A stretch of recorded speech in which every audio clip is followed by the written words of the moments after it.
If you live in New England, you know what it's like to endure the dreary period commonly known as early spring. I'm talking about the raw, rainy weeks between the last snowfall and when the trees start to leaf out and the first flowers bloom. It's known affectionately as mud season, and it seems to drag on forever. However, come May, the sun's warmth and the greening of the landscape begins to beckon us outdoors. In New Hampshire, the White Mountains get less white and more green with each passing day. Hiking trails become passable, and the warming weather rouses resident wildlife from their winter homes and rolls out a welcome mat to migratory birds.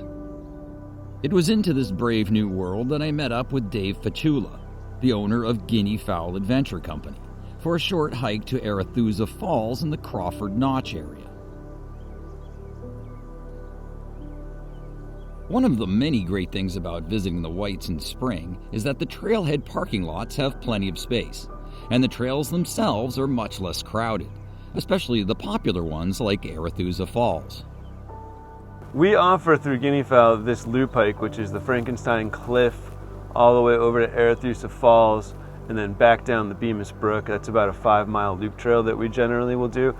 Okay, right. And so what's Frankenstein Cliff? So Frankenstein Cliff is right behind us. It's a large, that cliff in the background. And You can't miss it. You can't miss it from here. And it's actually not named after the Frankenstein monster that you might think it's named after, even though it looks like a monster as you're facing it.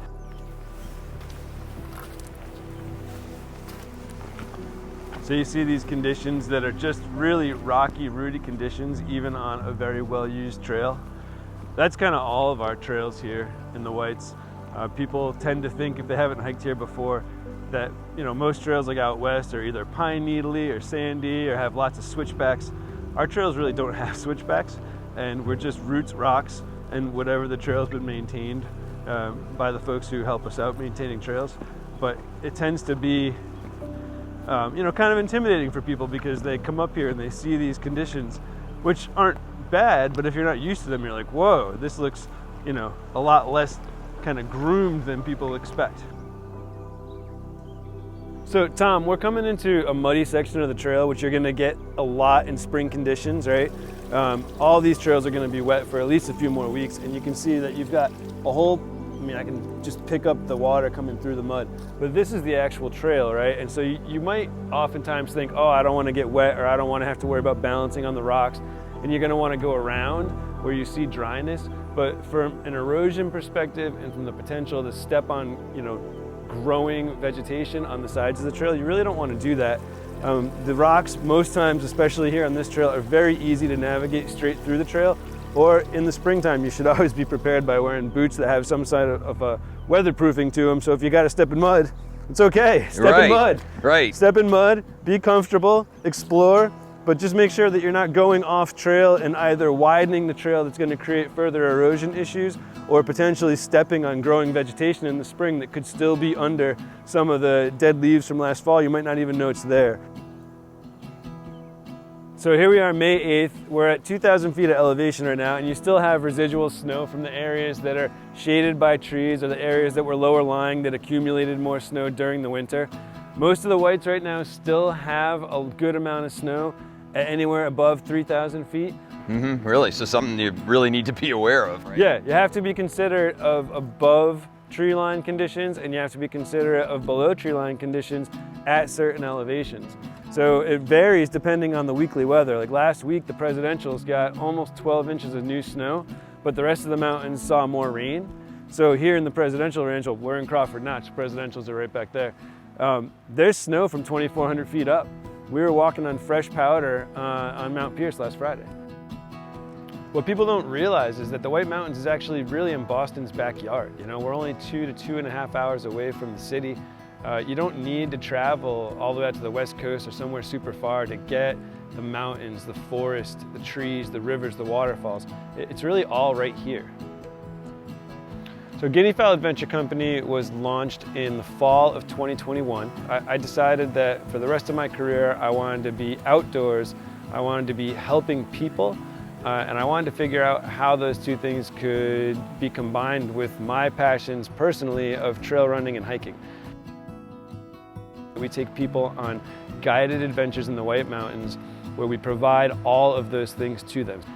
People need to get back in touch with nature, and I thought this is a great way to combine all of those things while offering a service to people to help them get outdoors and at the same time do what I love for a living. We pick people up in the morning, bring them up to the mountains, go on a day hike, and get back to the greater Boston area in the evening. And then we also offer strenuous longer hikes for folks who really want to push their boundaries.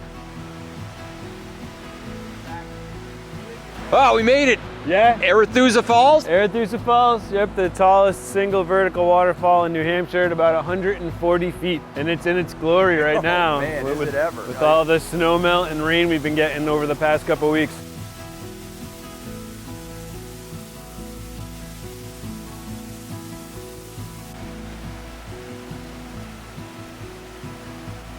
I love guiding because I am a hyper extrovert and I love meeting people.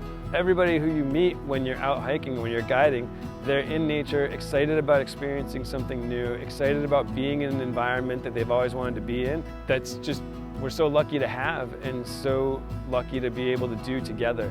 Make sure that you're in tune to the weather. Use apps like mountainforecast.com to see what's going to be happening at higher elevations. Make sure you understand that just because it might be 50 degrees and beautiful in the valley, it could be below 30 degrees with wind chill, with ice and snow above tree line, and so you have to hike prepared for that. For me, hiking, and especially hiking in the White Mountains, is about perspective shift. Everybody is caught up in our day-to-day world and caught up in our little clouds and our bubbles and our screens and our devices and all that stuff that makes everything feel like close. Everything feels so urgent and so necessary and so immediate. You look around and you see the vastness that is nature, and you're this tiny piece of it, you know, and it shifts your perspective on how big everything is. And it's just a breath of fresh air. It's a perspective change that allows you to just recalibrate. I do this professionally now, but I still get that every single time I hike. And it's just like, I wake up in the morning and I'm like, this is what I do for work now. It's amazing.